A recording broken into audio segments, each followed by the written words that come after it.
Hi everybody, you're at Work with Hella, and today I'm going to go over how we look after a Ficus Benjamina tree. So this is one of the workhorse plants that people used to use all the time.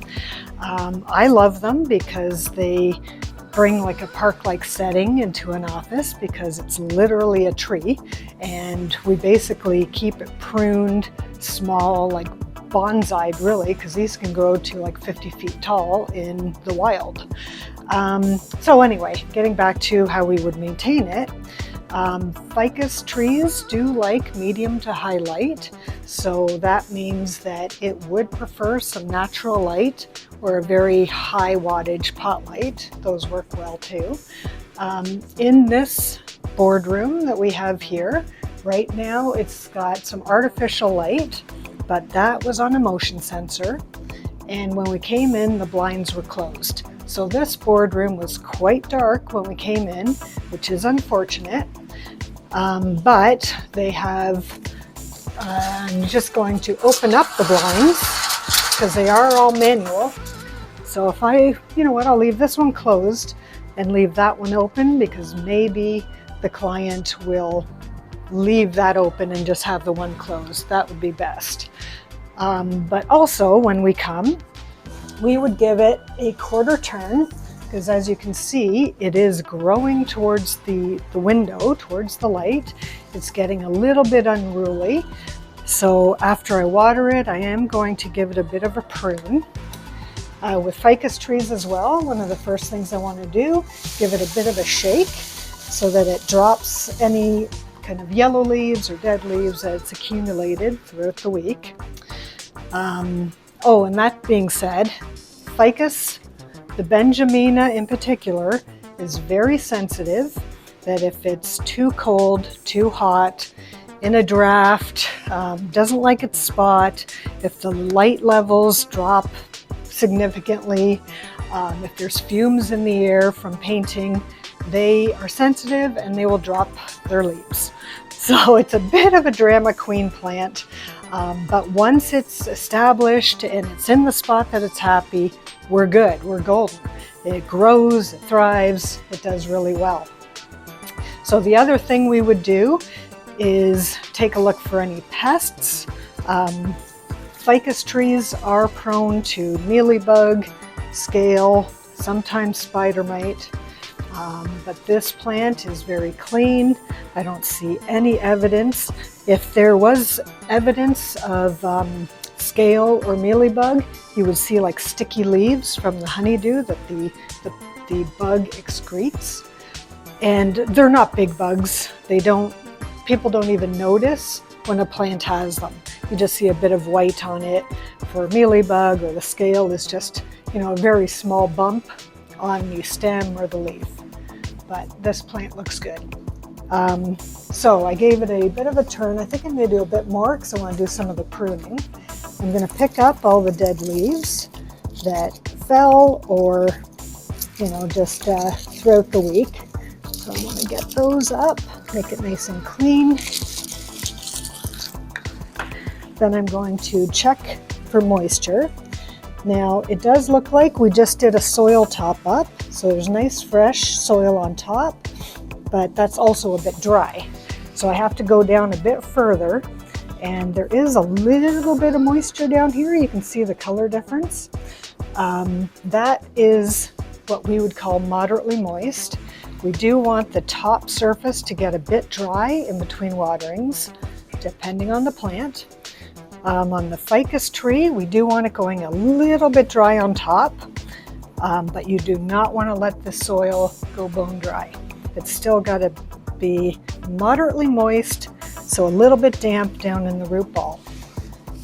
So this one, our maintenance frequency is every 2 weeks.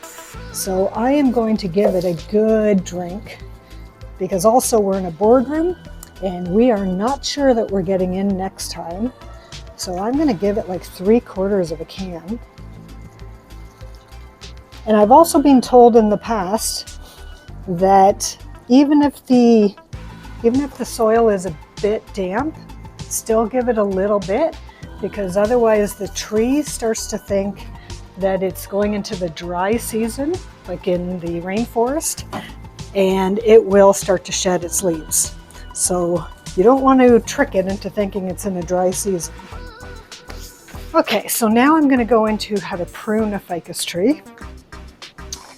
So you can see it's becoming a little bit wide, a little bit thin on the inside. I do like to get rid of these little twigs. If you can see here, there's a dead twig there. And now if it's old enough, it'll just snap off.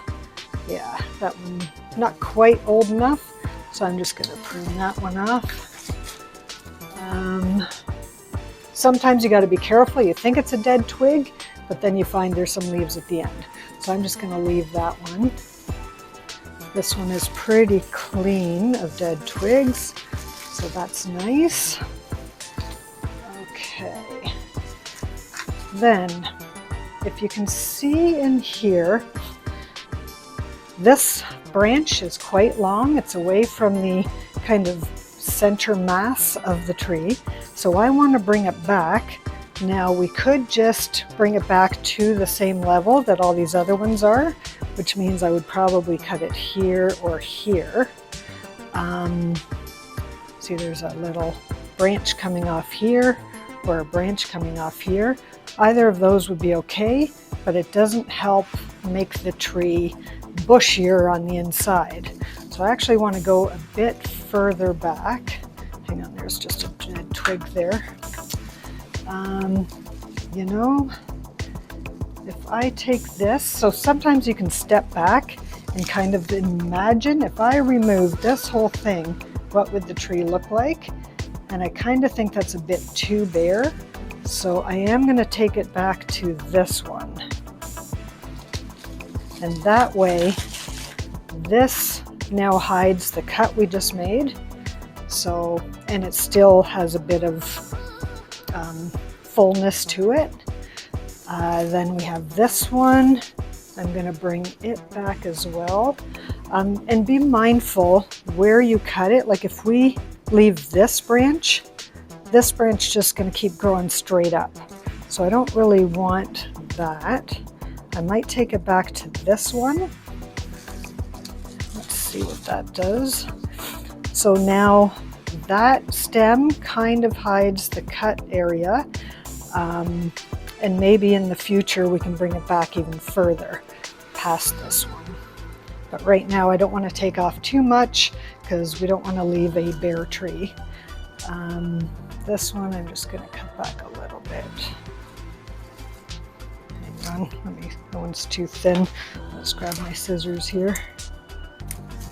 Take that back. Up here I'm going to take that one. Up here. This one, we do want the ones that kind of go out from the center, not ones that go in. And I'm trying to keep the height kind of uniform. And another trick we could do is tie some of these branches together just to bring it more upright. But there's lots of space in this boardroom, so we're just going to keep letting it grow, but not so large that it so it gets like thin and sparse and stuff like that. We don't want that. Cutting some more.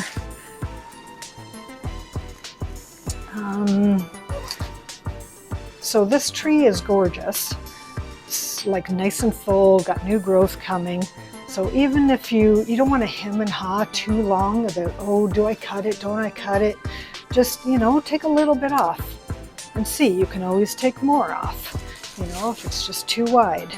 Let me take that one back to there. This one back to there. Now, that one, two things. I left a bit of a stub that was too far. I cut it too quickly. Actually, oops, my pruners need to sharpen. That's a bit better because now it can heal there, and it's, you know, the branch isn't, the cut isn't too close to the branch. But now that I've made this cut, you can see some of the sap starting. One of the tricks is to grab a little pinch of peat moss, of the soil, which is mainly peat moss, and just kind of dab it on there. And that helps to coagulate the cut so the sap doesn't continually bleed and like drip out. And there's a couple of methods here. Like this is, if you're tipping a plant, you just take a little bit off, you know, and it doesn't do a lot. But if you can come in closer, you can see that little growth. That's going to be a new branch coming out. Maybe if I put my hand. Yeah, so right there anyway. But I'm going to take it back a bit further than that one. I want some of these tipped. This one, I'm cutting it down to the one branch that's coming down, just so it doesn't stick up at a weird angle, which means I think I want this one down to there. And depending on the size of the branch you're cutting is whether you're going to use your pruners or your scissors. Scissors are better for clean cuts on these smaller branches. I think I'm going to do that one. But you can see here, so we cut it there and the branch shot out that way. And so it's kind of at a weird angle. I guess this one died off, so then it went that way. Oh, wait. No, I thought that was some scale, but it's not. So actually this one, I think I'm just going to cut it back to here, just to get it back to shape.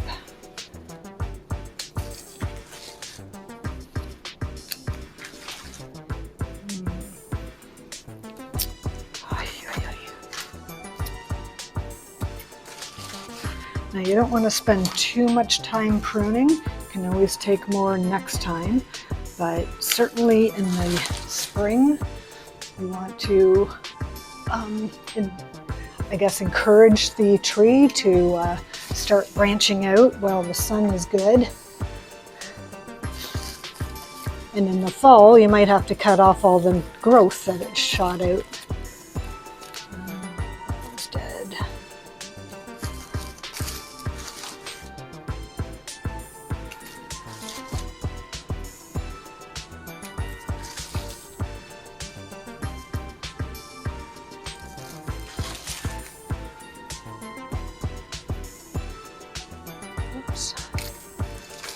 Okay, I'll just do a couple more.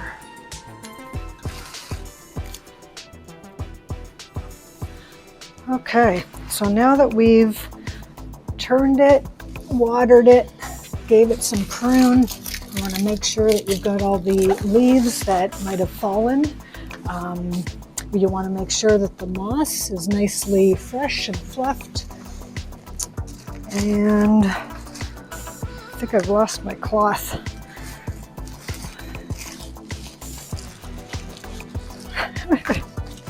Thank you. So you want to make sure the pot is clean. So we'll give that a little bit of a wipe. Make sure there's no marks or anything on there. We can gently wipe some of the leaves. Make sure the dust doesn't accumulate on them. Now the ficus leaves do really buff up with a dry cloth. So let's see how this one's a little bit dull. If we give it a little buff, look at how shiny that gets. I mean, it's so nice, so rewarding. Now we don't have time to dust every leaf on this tree every time, but when you do your quarter turn, you clean the leaves that are facing the rim. So you don't want to be cleaning the leaves on the back side because no one's seeing them anyway. But when we do our quarter turn next time, then we will clean those leaves that are on the other side.